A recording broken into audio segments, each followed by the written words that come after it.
नमस्कार दोस्तों, आज की इस वीडियो में हम इम्पिंजर पिज्जा अवन के बारे में जानेंगे जो कि गैस का यूज करके हमारे पिज्जा को बेक करता है। मार्केट में आपको पिज्जा बेकिंग के लिए और भी तरह के अवन मिल जाते हैं, जैसे कि हमारा डेक अवन हो गया या फिर और भी तरह के अवन हो गए। तो लेकिन हमारा जो इम्पिंजर अवन होता है वो पिज्जा बेकिंग के लिए सबसे बेस्ट होता है बाकी अवन के मुकाबले। और ऐसा क्यों होता है इसके बारे में भी आपको आगे वीडियो में पता चलेगा। और अगर आप कोई पिज्जा बेकिंग बिजनेस स्टार्ट करने के बारे में सोच रहे हैं या फिर अपना पिज्जा बेकिंग बिजनेस के लिए कोई अवन लेने के बारे में सोच रहे हैं तो ये वीडियो आपके लिए काफी हेल्पफुल होने वाला है, क्योंकि इस वीडियो के अंदर हम ये जानेंगे कि हमारा जो इम्पिंजर पिज्जा अवन होता है ये कैसे काम करता है, ये कितने साइजेस में आता है, इसे चलाते कैसे हैं, इसके कंपोनेंट्स क्या क्या हैं और इसमें बिजली और गैस की खपत कितनी होती है। और ये सारी बातें हम इस एक वीडियो के अंदर जानेंगे, इसलिए वीडियो को स्किप किए बिना एंड तक जरूर देखें। ये जानने के लिए हमने यहाँ पर हमारे 24 इंच के इम्पिंजर पिज्जा अवन को लिया है। ये 24 इंच का कैसे है तो मैं आपको बताना चाहता हूँ कि हमारा जो इम्पिंजर पिज्जा अवन होता है ये कन्वेयर सिस्टम के ऊपर काम करता है। मतलब इस अवन के अंदर एक कन्वेयर बेल्ट होती है कुछ इस तरीके की, जिसमें हम अपने पिज्जा को एक तरफ से रखते हैं और दूसरी तरफ से हमारा जो पिज्जा होता है वो बेक होकर बाहर आ जाता है। ये जो कन्वेयर बेल्ट की चौड़ाई होती है इसके ऊपर हमारे इम्पिंजर पिज्जा अवन का साइज डिपेंड करता है। जैसे अगर मैं 20 इंच के इम्पिंजर पिज्जा अवन की बात करूं तो उसमें जो कन्वेयर बेल्ट होगी उसकी चौड़ाई हमारी 20 इंच होगी। ये जो हमारा इम्पिंजर पिज्जा अवन होता है ये हमारे दो साइजेस में आता है, 20 इंच में और 24 इंच में। इसके अलावा अगर आप कोई चाहते हैं कि हम आपको अलग से साइज में इसको बनवा के दें तो वो भी हम आपको फैसिलिटी प्रोवाइड करते हैं और आपको अलग से कस्टमाइज करवा के भी इसका साइज आपको दे सकते हैं। सबसे पहले हम आपको इस ओवन के कंपोनेंट्स के बारे में बताएंगे और फिर हम आपको इस ओवन को चालू करके भी दिखाएंगे कि इसे यूज कैसे करते हैं। तो हमारा जो ये ओवन होता है इसकी पूरी ही बॉडी स्टेनलेस स्टील की बनी होती है, जिसके अंदर आपका SS 202 और SS 304 ग्रेड के स्टील का यूज होता है, जो कि एक बेस्ट क्वालिटी का स्टील है और रस्ट फ्री भी होता है। और इसके बाद हम बात करें तो इस ओवन के अंदर हमारा एक बर्नर यूज होता है जो कि हमारा फ्लेम को यानी गैस को जलाता है। और फिर इसके अंदर हमारी दो मोटर्स यूज होती हैं जो कि एयर को अब्सॉर्ब करके उस फ्लेम या हीट की सहायता से एयर को गर्म करके इस ओवन के अंदर भेजती हैं। गर्म हवा को ओवन के अंदर भेजने के लिए हमारा ब्लोअर का यूज भी होता है। ये ब्लोअर हमारा दो डायरेक्शन में हवा को भेजता है, एक हमारा कन्वेयर बेल्ट के ऊपर हवा को भेजता है और एक कन्वेयर बेल्ट के नीचे की साइड हवा को भेजता है, जिससे हमारा जो पिज्जा होता है वो ऊपर और नीचे दोनों ही साइड से काफी बढ़िया तरीके से बेक हो जाता है। तो अभी मैं आपको इसका एक बार बर्नर दिखा देता हूँ कि इसका बर्नर कैसा है और इसके कंपोनेंट्स कैसे क्या काम करते हैं। तो दोस्तों ये हमारे इस ओवन का बर्नर है। ये बर्नर क्या करता है, हमारी जो गैस होती है उसको जलाता है और फ्लेम क्रिएट करता है, जिससे हमारे ओवन के अंदर हीट जनरेट होती है।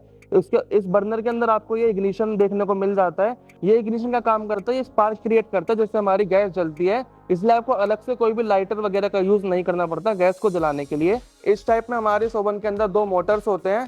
इन मोटर का काम क्या होता है, जब हमारा बर्नर गैस को जलाता है तो ये मोटर्स बाहर से एयर को खींचते हैं और उस गैस का यूज करके उस एयर को गर्म करते हैं, ताकि उस गर्म एयर का यूज करके हम अपने जो अवन है उसके अंदर अपने पिज्जा को बेक कर सके।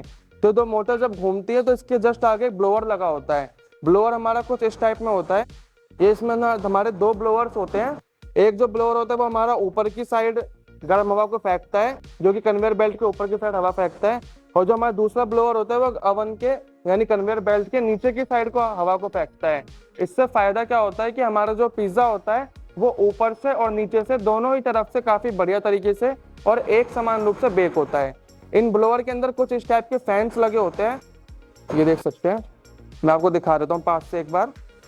इन ब्लोअर के अंदर कुछ इस टाइप के फैन लगे होते हैं जो घूमते हैं और हमारी जो गर्म एयर होती है उसको ओवन के अंदर भेजते हैं। जब ये ब्लोअर गर्म हवा को ओवन के अंदर भेजता है तो हमारी जो कन्वेयर बेल्ट होती है उसके ऊपर नीचे दोनों की साइड हमारे कुछ इस टाइप से एक ऐसी ट्रेस लगी होती है। हमारा जो ब्लोअर होता है वो इस ट्रे के ऊपर प्रेशर से यानी एयर को कंप्रेस करके भेजता है और ये कुछ होल्स होते हैं। इन होल्स को हम डाई पंच मशीन का यूज करके थोड़ा और बड़ा करते हैं और फिर इन होल्स से हम प्रेशर के साथ एयर को कन्वेयर बेल्ट के ऊपर फेंकते हैं। इससे होता क्या है कि हमारा जो प्रेशर से एयर को फेंकते हैं तो हमारी जो कन्वेयर बेल्ट होती है उसमें एक एयर सर्कुलेशन टाइप का क्रिएट हो जाता है, जिससे पिज्जा के चारों ही तरफ एयर अच्छे से फैल जाती है। तो दोस्तों अब अगर बात करें कि इस ओवन को ऑपरेट कैसे करना है यानी इसे चलाना कैसे है, तो मैं आपको बताना चाहता हूँ कि इसे चलाने के लिए आपको यहाँ पे एक कंट्रोल पैनल मिल जाता है। ये कंट्रोल पैनल में आपको काफी सारे फीचर्स और बटन्स देखने को मिल रहे होंगे। तो ये जो हमारा लाल कलर का आपको बटन दिख रहा है ये हमारा पावर बटन है इस ओवन का, जिसे हम क्लिक करेंगे तो इसे क्लिक करते ही हमारे यहाँ पे लाइट चालू हो जाती है, यानी हमारी जो ओवन है इसकी पावर सप्लाई ऑन हो जाती है। पावर सप्लाई ऑन होने के बाद आपको यहाँ पे एक ब्लू कलर का बटन दिख रहा होगा। ये ब्लू कलर के बटन से होता क्या है, ये हमारा फॉरवर्ड रिवर्स स्विच है। इसका काम क्या होता है, हमारी जो कन्वेयर बेल्ट होती है, तो जैसे कि आप देख सकते हैं अभी जो हमारी कन्वेयर बेल्ट है ये आगे की तरफ जा रही है, पर हम इस फॉरवर्ड रिवर्स स्विच का यूज करके इसकी डायरेक्शन को चेंज कर सकते हैं। हम चाहे तो इसकी डायरेक्शन को हमारी रिवर्स साइड में भी कर सकते हैं, वो कैसे करना है आपको करके दिखाता हूँ। तो हम पहले अपने फॉरवर्ड रिवर्स स्विच को अगर हम इसे बीच में कर देंगे, ये भी हमारा सेंटर में हो गया। सेंटर में करती है हमारी जो कन्वेयर बेल्ट है वो स्टॉप हो जाएगी, यानी मूव करना बिल्कुल ही बंद कर देगी। उसके बाद जब मैं इसे ऊपर की साइड करता हूं तो आप देख सकते हैं कि हमारी जो कन्वेयर बेल्ट है अब वो रिवर्स डायरेक्शन में यानी दूसरी डायरेक्शन में हमारी मूव कर रही है। इसके अलावा आपको इस ओवन के अंदर एक स्पीड कंट्रोलर मिल जाता है, जिसका यूज करके हम अपनी जो कन्वेयर बेल्ट है इसकी स्पीड को सेट कर सकते हैं कि हमें इसकी स्पीड कितनी रखनी है। इसकी स्पीड सेट करने का फायदा क्या होता है कि जब मान लो हम इसके अंदर लार्ज साइज का पिज्जा बेक करते हैं तो हमें स्पीड को थोड़ा स्लो करना होता है, क्योंकि वो बेकिंग के लिए थोड़ा ज्यादा टाइम लेता है as compared to small size के पिज्जा के। वहीं जब हम इसके अंदर स्मॉल साइज के या फिर मीडियम साइज के पिज्जा को बेक करते हैं तो वहां पे हम थोड़ी ज्यादा स्पीड में भी इसको बेक कर सकते हैं। इसके साथ ही आपको स्पीड कंट्रोलर के अंदर एक बटन भी देखने को मिल जाता है, तो ये बटन भी सेम वही काम करते हैं जो हमारा फॉरवर्ड रिवर्स स्विच जो सेंटर में काम कर रहा था, यानी इसे हम ऑन करके अपनी कन्वेयर बेल्ट को स्टॉप कर सकते हैं। इसके अलावा आपको यहाँ पे एक टेम्परेचर कंट्रोलर मिल जाता है। इसके अंदर आप 300 डिग्री के टेम्परेचर तक अपना ओवन का टेम्परेचर को सेट कर सकते हैं, जिसमें हम अपने पिज्जा को 250 से 300 डिग्री के बीच में बेक करते हैं।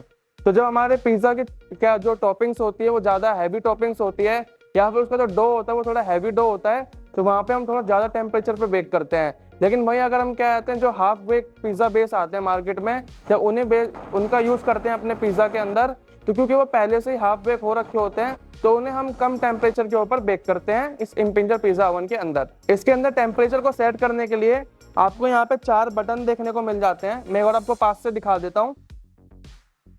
ये इसमें टेम्परेचर डिस्प्ले है, इसमें आपको 4 बटन देखने को मिल जाते हैं और इसके अंदर आपको 2 टेम्परेचर दिखाता है। एक जो हमारा होता है वो हमारा ओवन का जो करंट यानी एक्चुअल टेम्परेचर है फिलहाल वो दिखाता है, और एक हमने जो इसके अंदर टेम्परेचर को सेट कर रखा है वो दिखाता है। तो आप देख सकते हैं इसके अंदर जो हमारा भी 300 डिग्री पे इसका टेम्परेचर सेट हो रखा है। इसे चेंज करने के लिए हम यहाँ पे सेट के बटन को दबाएंगे और सेट के बटन को दबाते ही आपको यहाँ पे सेट लिखा दिखाई दे जाएगा। हम इन एरो कीज का यूज करके अपने टेम्परेचर को चेंज कर सकते हैं। तो मैं अभी ये 300 डिग्री सेल्सियस पर सेट था, मैं आपको इसे 275 पर सेट करके दिखाता हूँ। ये 275 पे होगा, मैं इसे एंटर कर दूंगा।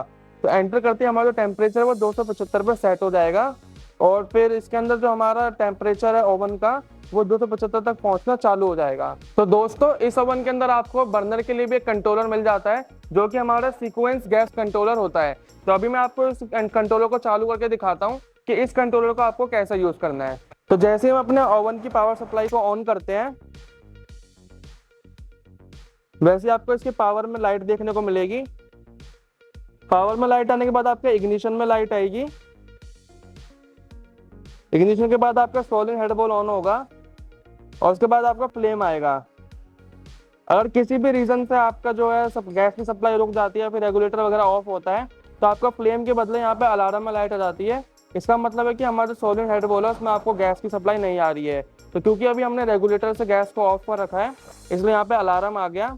तो ये भी आपका एक सेफ्टी फीचर आपको इसमें मिल जाता है। अभी हम अपने रेगुलेटर से गैस को ऑन कर लेते हैं और फिर से रीसेट कर देंगे। तो हमने रेगुलेटर से गैस को ऑन कर लिया है और मैं इसे रीसेट कर दूंगा। रीसेट के बाद मेरे पावर में लाइट है, फिर मेरा इग्निशन चालू हो गया। अब मेरे सोलिड हेड बॉल में लाइट आ गई और फ्लेम चालू हो गई। फ्लेम चालू हो गई इसका मतलब यह है कि हमारा जो ओवन है इसने हीट करना चालू कर दिया है। और अब आप देख सकते हैं कि यहाँ पे हमारा जो टेम्परेचर है जो अभी करंट टेम्परेचर हमारा 49 पे है, ये धीरे धीरे हमारा इंक्रीज होना चालू हो जाएगा और ये 275 तक पहुंच जाएगा। तो दोस्तों अभी आपने देखा कि इस ओवन को कैसे चलाते हैं। अब मैं आपको बताता हूँ कि इस ओवन के अंदर आपका पिज्जा कितने टाइम में बेक हो जाता है। तो हमारा जो पिज्जा का इसका बेकिंग टाइम होता है इस ओवन के अंदर, ये इसके अंदर आपका 5 से 6 मिनट में ऑन एवरेज आपका पिज्जा बेक हो जाता है, जो कि बाकी ओवन के मुकाबले काफी कम टाइम है। अगर आप डेक ओवन में पिज्जा को बेक करते हो तो उसमें आपका 10 से 15 मिनट पिज्जा आराम से ले लेता है। वही हमारा इम्पिंजर पिज्जा ओवन के अंदर आप पिज्जा को केवल 5 से 6 मिनट में बेक कर सकते हैं। इसलिए यह जो हमारा इम्पिंजर पिज्जा ओवन होता है ये कमर्शियल यूज के लिए काफी परफेक्ट ओवन है, जिसमें आप काफी लार्ज स्केल पे प्रोडक्शन अपने पिज्जा का कर सकते हैं। तो दोस्तों अब अगर बात करें कि हमारा इम्पिंजर पिज्जा ओवन कितनी बिजली कंज्यूम करता है, यानी हमारे इम्पिंजर पिज्जा ओवन के अंदर बिजली की खपत कितनी है और हमारी गैस की खपत कितनी है।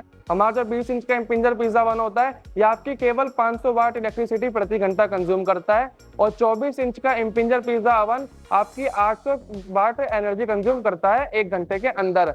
अब अगर हम इसके गैस कंजप्शन की बात करें, यानी हमारा ओवन कितनी गैस खाता है, तो हमारा जो 20 इंच का इम्पिंजर पिज्जा ओवन है वो आपका केवल 400 से 500 ग्राम गैस प्रति घंटा कंज्यूम करता है और वही हमारा 24 इंच का इम्पिंजर पिज्जा ओवन 800 से 900 ग्राम गैस प्रति घंटा कंज्यूम करता है। तो दोस्तों अब हम बात कर लेते हैं कि इस ओवन को यूज करते समय आपको किन खास बातों का ध्यान रखना चाहिए।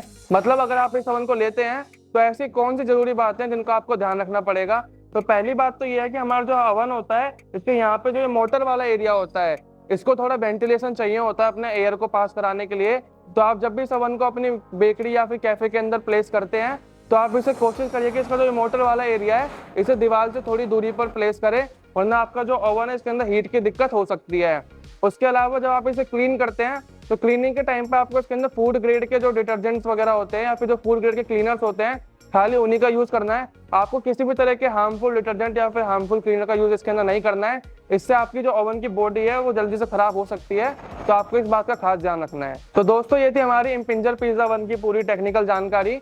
अगर आपको उसकी प्राइसिंग से रिलेटेड या फिर और भी कोई सवाल है तो आप स्क्रीन पर दिए गए नंबर पर कॉल या फिर मैसेज करके हमारी टीम से कांटेक्ट कर सकते हैं। आपको आपके सभी सवालों का जवाब जरूर मिल जाएगा। और अगर आपको ये वीडियो इन्फॉर्मेटिव लगी हो तो वीडियो को लाइक करना ना भूलें और इसी तरह की बेकरी बिजनेस से जुड़ी एजुकेशनल वीडियोस को देखते रहने के लिए चैनल को सब्सक्राइब जरूर करें। तो मिलते हैं आपसे अगली वीडियो में।